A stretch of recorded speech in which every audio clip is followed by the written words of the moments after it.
O tufão Fanwong acaba de moer as Filipinas com ventos de 185 km por hora. Os cientistas estão apavorados com o que viram, pois esse monstro está quebrando todas as regras. Ele rasgou o manual da meteorologia. Imagine um tufão tão imenso que engole 2/3 de tudo. Ele atropela um país inteiro carregando ventos insanos de 230 km por hora. Isso acionou o alerta máximo nas Filipinas. Estamos falando do temido sinal número 5. Esse nível é só para destruição total.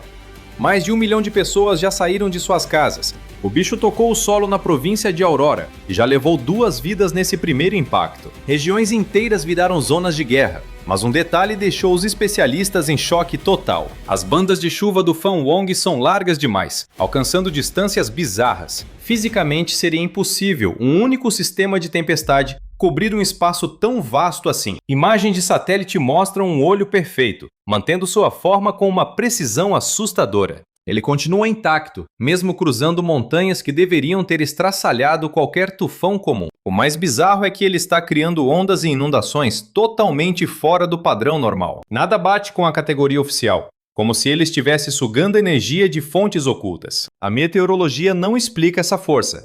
As equipes de resgate esperam pelo pior impacto de todos. O estrago vai superar o pior cenário imaginado. Será que o Fanwong é só um tufão gigante? Ou estamos vendo o nascimento de uma categoria inédita de super tempestade? Isso pode mudar tudo o que sabemos sobre o poder real dos ciclones tropicais. Todo ano as Filipinas enfrentam um desfile incansável de tempestades brutais. Em média, de 20 a 25 ciclones aparecem ou se formam na região anualmente. Eles invadem o território filipino todo ano e metade resolve tocar o chão com força. É um ciclo de caos, perdas e reconstrução. Mas nas últimas décadas o jogo mudou. O país registrou um aumento absurdo no número dos chamados supertufões. São tempestades com ventos constantes que passam de 185 km por hora. Essa nova realidade obrigou cidades inteiras a viverem sob um medo constante de risco, principalmente em Luzon e Visayas, onde a porrada costuma ser muito mais forte. Os últimos 20 anos mudaram o que o mundo entende por uma tempestade perigosa. Tufões que antes eram raridade agora aparecem em quase todas as temporadas. O governo e os líderes locais foram forçados a refinar cada plano de segurança. Estão ajustando as rotas de fuga e investindo pesado em sistemas de alerta precoce. Prever o tempo virou uma corrida contra o relógio, com tempestades cada vez mais imprevisíveis. Especialistas dependem de satélites, radares Doppler e estações climáticas automáticas. Eles monitoram tudo enquanto os sistemas ganham força nas águas quentes do Pacífico. Foi nesse ambiente que o Fanwong surgiu, e ele não é apenas mais um monstro isolado. Ele chegou como o capítulo mais extremo e bizarro de uma sequência interminável. Faz parte de uma série de tempestades que só acelera. Para o povo filipino, o perigo é real. A ameaça nunca é abstrata. Ela faz parte do dia a dia e molda cada detalhe da vida. Afeta desde o calendário escolar até o design das casas. Cada tempestade é um novo teste. Testa os limites da preparação. E a cada ano, esses limites são levados ao extremo. A meteorologia local depende de uma rede imensa de sensores para prever o próximo golpe. Isso mantém o país um passo à frente da tragédia, rastreando cada ciclone tropical. O monitoramento une estações terrestres e radares Doppler para não perder nada. Usam até boias oceânicas e satélites para coletar cada gota de informação possível. Cada sistema entrega uma peça vital desse quebra-cabeça mortal do clima. Isso inclui medir ventos superficiais, pressão do ar e até a variação no nível do mar. O volume de chuva, a pressão do ar e como esse monstro muda de forma a cada segundo. A Agência Climática Nacional, o Pagasa, não brinca em serviço e segue regras rígidas. Jamais se baseiam em um dado isolado. A confiança exige prova real. Eles cruzam fotos de satélite com varreduras de radar, batendo tudo com o que rola em tempo real. Essas informações brotam direto das estações instaladas no solo. Se um sensor apaga, outro assume a bronca na hora, para não deixar o vácuo.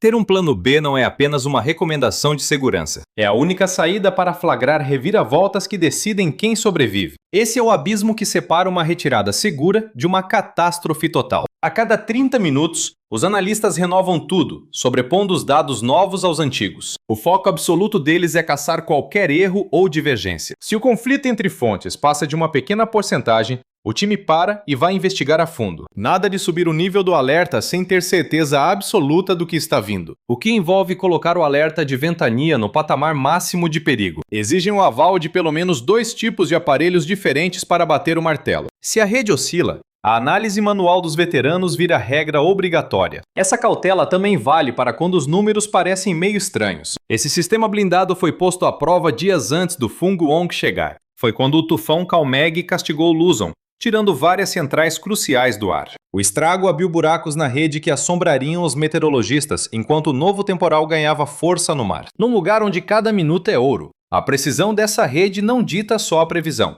Ela define o destino de milhões de vidas. Às 13h40 da tarde, o chiado dos alto-falantes da cidade começou a ecoar. O barulho tomou conta das ruelas apertadas de Dinolongan. O prefeito Joel Batong estava lá, firme, junto ao seu conselho de crise. A voz não tremia, mas o olhar entregava o peso da responsabilidade. O último relatório do Pagasa tinha acabado de elevar o perigo para o nível 4.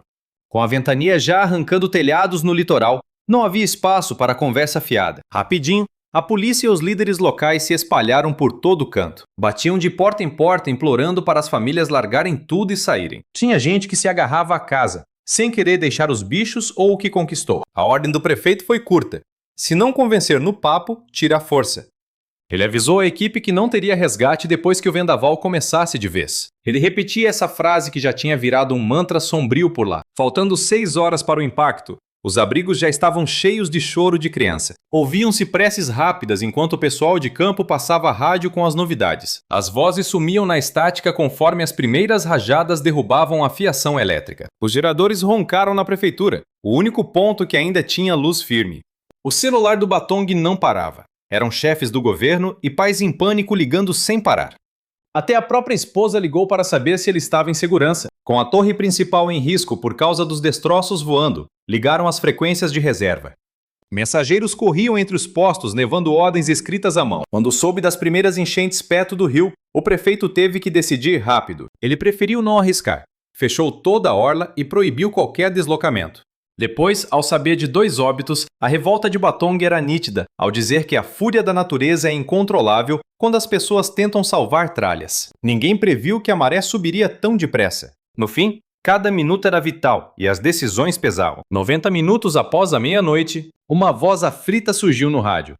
Pescadores do São Lourenço, perto de Cassigura. A força deles sumia rápido. O motor parou e o gerador reserva afundou. As ondas já passavam dos 8 metros agora. O rádio trazia gritos. Estamos à deriva, entrando água. Socorro! O navio Bagong Baiane já lutava pela vida. Breu total engoliu toda a costa litoral. E só os bips de emergência venciam o temporal. Os sistemas de navegação só davam códigos de erro. O capitão seguiu firme, sem hesitar nada, pilotando pelo instinto sob rajadas brutais de vento. O convés balançava e a equipe precisou se amarrar. A visibilidade caiu para quase zero absoluto. Holofotes batiam na espuma e só mostravam caos. Com rádios de mão, tentavam achar a posição, onde o São Lourenço sumiu no mapa. Lançaram uma corda, mas ela estourou no escuro. No rádio aberto, a voz de um oficial surgiu. Não vejo o casco. Deus ajude, estamos perdidos. Por 90 minutos, o navio girou cego, motores no limite, e a esperança quase acabando. Raios iluminavam rostos em um vídeo de celular. Mãos presas nos trilhos quando o resgate apareceu. Puxaram os sobreviventes um a um sob vento forte. Salvaram todos, mas o mar quase os levou. Em terra firme, ninguém soube explicar como acharam o rumo no breu. Naquela noite, as regras de sobrevivência mudaram totalmente. Ao amanhecer, satélites focaram no tufão Fung Wong. Visto do espaço, a tempestade era uma espiral perfeita e intacta. As nuvens eram tão vastas que geraram dúvidas. O infravermelho indicava que o diâmetro chegava a 1.400 quilômetros, com nuvens que iam da costa do Pacífico até as planícies ocidentais. Mas com novos dados, os números não batiam. Registros mostravam algo gigante, fora dos livros. Bases terrestres resistentes. Mostravam ventos de um super tufão mais padrão. No centro de comando, o debate ficou tenso. O analista-chefe seguiu o protocolo da agência, afirmando que o tamanho estava dentro dos limites. Boatos vazados agitaram os meteorologistas do Centro Conjunto de Alertas. Diziam que aquilo desafiava as leis físicas das tempestades. A notícia voou pelos fóruns, gerando uma onda de teorias. Seria o Fung Wong um motor gigante ou algo bizarro? Talvez vários redemoinhos ocultos sob aquelas nuvens densas? Teoria à parte, o tamanho do vento decide tudo. Quem evacua, quem recebe alerta. E para onde vai o socorro? A cautela do Pagasa deixou muitas regiões em alerta baixo. Já o Centro Conjunto soltou alertas pesados por toda a parte, cobrindo uma região do tamanho da Europa Ocidental.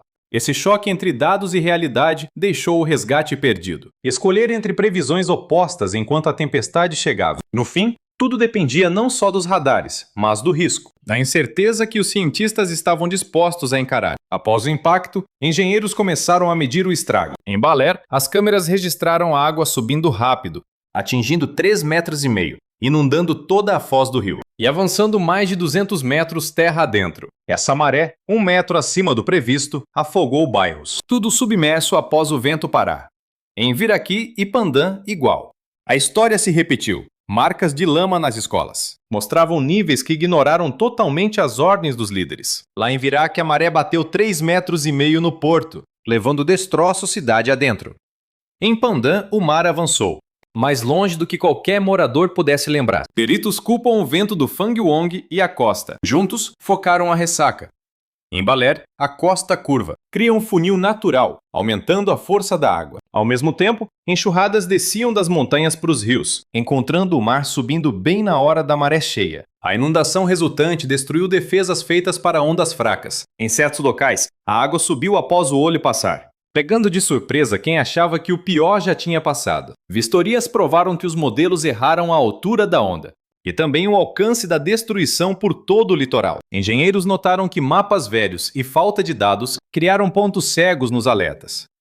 Já lá em Balé, a diferença de cálculo inundou centenas de casas extras. Em Viraqui, planos baseados em dados baixos falharam. Para os especialistas, esses erros são um soco no estômago. É um grito por conceitos urgentes e dados melhores. Modelos que aguentem tempestades que não seguem as regras. No caos do impacto, o sistema de alertas rachou. Enquanto o tempo fechava em Aurora, o radar de Balé, vital para rastrear ventos, apagou por quase 18 horas seguidas. 4 sensores de maré na costa, incluindo os pontos de Baler, Casiguran, Aparri e Infanta, pararam de transmitir bem no momento em que o nível do mar subia de forma fatal. 3 bases meteorológicas no leste de Luzon ficaram sem sinal de dados por mais de 12 horas, deixando os especialistas apenas com fragmentos de informação, enquanto as ondas gigantes atingiam o litoral. Nas vilas mais castigadas, o apagão nos sensores fez com que os alertas de inundação atrasassem 1 hora ou até mais. Os responsáveis pela gestão de crises admitiram posteriormente que a noção real da situação foi totalmente perdida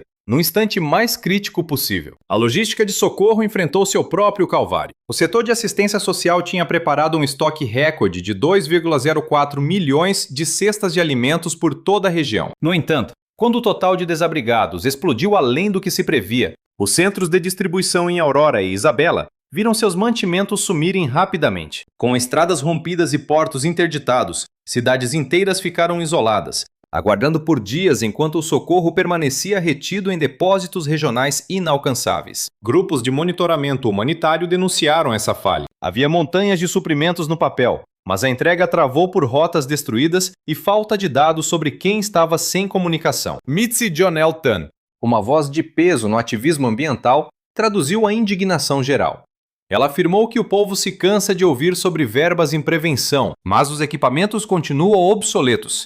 As conexões são precárias e a ajuda final falha justamente no momento em que a vida está por um fio. Ela alertou que o poder público precisa encarar a ciência e a adaptação como sobrevivência, e não como algo secundário. Para milhões de brasileiros e cidadãos do mundo, a tempestade provou quão rápido os melhores planejamentos desmoronam, quando os elos principais de alerta se quebram. 5 sinais agora berram à nossa frente, todos indicando uma era climática que ignora os limites do passado. Primeiro, o aquecimento da superfície do Pacífico Ocidental atingiu 1,2 graus Celsius, acima da média neste período. O calor acumulado no oceano em Luzon bateu recordes, servindo de combustível puro para turbinar qualquer ciclone em formação. Isso deu ao Fangwong uma energia surreal, mesmo avançando sobre a Terra. Além disso, a oscilação Madden-Julian, aquele pulso global que ativa tempestades tropicais, surgiu sincronizado com o nascimento do temporal, impulsionando um fortalecimento extremamente veloz. A umidade na atmosfera quebrou todos os padrões, com um fluxo constante puxando vapor d'água do oceano profundo. Paralelamente, os ventos em diferentes altitudes que costumam enfraquecer furacões, estavam estranhamente calmos, permitindo que o Fung Wong mantesse sua forma e fúria quando a maioria do sistema se dissiparia. Cada um desses pontos isolados já seria um aviso urgente. Somados, eles formam a fórmula de um caos extremo que não pode ser creditado ao mero azar. O Dr. Ronald Villerin, especialista em atmosfera, foi direto e reto. Não estamos falando de um evento isolado que acontece uma vez na vida. A estrutura e a carga de energia dessa tempestade mostram que o comportamento dos ciclones mudou de patamar. Para a comunidade científica, esses indícios não são palpites, são provas. O futuro não é mais sobre as chuvas que recordamos, mas sobre monstros climáticos que nem começamos a imaginar. Hoje, enquanto os centros de acolhimento lotam e técnicos buscam respostas, as Filipinas enfrentam forças da natureza que zombam de qualquer previsão ou estratégia. A potência sem precedentes do Fung Wong revela que os extremos do clima agora correm mais rápido que nossos planos de defesa. O ultimato está dado de forma clara. As novas regras da natureza já estão sendo aplicadas. Estamos prontos para agir antes que o desastre se repita? As falhas ocultas de Santorini estão despertando agora. Vem erupção aí? Essa dúvida tira o sono dos cientistas. Sob as famosas falésias, alertas sísmicos estão disparando sem parar. São tremores que lembram o caos que engoliu cidades antigas e lançou tsunamis devastadores por todo o mar Mediterrâneo. Agora a crosta de Santorini entorta enquanto o magma sobe. Lá no fundo, forças brutais podem redesenhar todo o continente. Se você acha que o perigo sumiu com Atlântida, cuidado. A verdade atual é muito mais assustadora. O que acorda ali ameaça não só a Grécia, mas o mundo. O que faz essa ilha ser tão perigosamente explosiva? E quanto tempo temos antes desse pesadelo histórico voltar? Sob o cenário de cartão postal, ocorre um embate colossal. Numa escala inimaginável, a placa tectônica da África avança, mergulhando pesadamente sob a placa mais leve do Egeu. Nesse processo de subducção, nada acontece de forma suave. A massa africana se enterra com uma inclinação fatal, jogando água e sedimentos direto para o manto terrestre. Esses materiais esquentam e liberam água nas rochas profundas, mudando sua química e facilitando o derretimento do solo. Isso cria uma zona de fusão, gerando magma instável. É uma mistura muito mais gasosa que a de outros vulcões. Esse material volátil não fica parado esperando o tempo passar. Ele se acumula a meros 3 a 5 quilômetros da superfície. Tanto gás e vapor preso é o que torna Santorini letal. Essa pressão interna dá à ilha sua fama de violenta. Se a pressão sobe, esses gases explodem em milésimos, virando rocha derretida em uma detonação vulcânica de escala épica. O mapa desse sistema é traçado através de ondas sísmicas. Estudos mostram que o encanamento de Santorini é bem complexo. Na verdade, é uma rede bizarra de túneis e fendas, alguns rasos e outros chegando a 13 quilômetros de fundura. O depósito principal fica posicionado logo abaixo da caldeira. Mas no fundo, um mar de lava conecta Santorini ao Ente, vizinho vulcão Colombo, criando uma rodovia de fogo subterrânea, canalizando magma tanto para os lados quanto para o topo. O mergulho da placa africana é íngreme o bastante para gerar um atrito absurdo, mas sem bloquear a entrada de água. Esse equilíbrio gera o cenário perfeito para o desastre ideal, produzindo magma instável que, a cada pulso de subida, injeta doses cavalares de calor e gases na crosta terrestre. O sistema fica instável e as provas estão por toda parte, seja na caldeira circular, praias pretas ou nas águas termais. Tudo o que ferve ali é fruto dessa engrenagem implacável. Mas o perigo real ocorre onde as placas se esmagam. O magma se acumula sob uma pressão cada vez mais insuportável. No breu absoluto, a quilômetros abaixo de Santorini, a contagem regressiva para o próximo estouro já começou. Sem nenhum estrondo, o que se vê é o movimento silencioso e imparável do próprio chão. Aquela caldeira icônica de Santorini é muito mais que um cartão postal deslumbrante. Ela funciona como uma ferida aberta no planeta que se recusa a fechar de vez. Os paredões que cercam a ilha são, na verdade, as bordas afiadas de um vulcão que desmoronou. Suas camadas estão repletas de cinzas de rochas moídas por explosões que despedaçaram a ilha inteira. Essas cicatrizes geológicas vão muito além de uma simples história antiga. Elas são um reflexo na superfície de rachaduras que rasgam a crosta até as profundezas. O que existe ali é um emaranhado de falhas que cortam a caldeira e avançam pelo fundo do mar. Parte dessas fendas segue um caminho que vai do sudoeste direto para o nordeste. Esse trajeto está perfeitamente alinhado com a direção dos tremores mais recentes na região. Graças a imagens modernas, os corredores ocultos do magma finalmente apareceram. Esqueça os rios lentos de lava do Havaí. Em Santorini, as erupções são brutas e repentinas. Empurrado por gases e água, quando a pressão atinge o limite, o magma entra em ação. Ele nem sempre sobe pelo caminho mais fácil, preferindo caçar qualquer ponto de fraqueza. O fluxo invade fendas esquecidas e paredes antigas que moldaram o desenho da ilha. Essas estruturas servem como válvulas de escape, jogando o magma tanto para os lados quanto para o topo.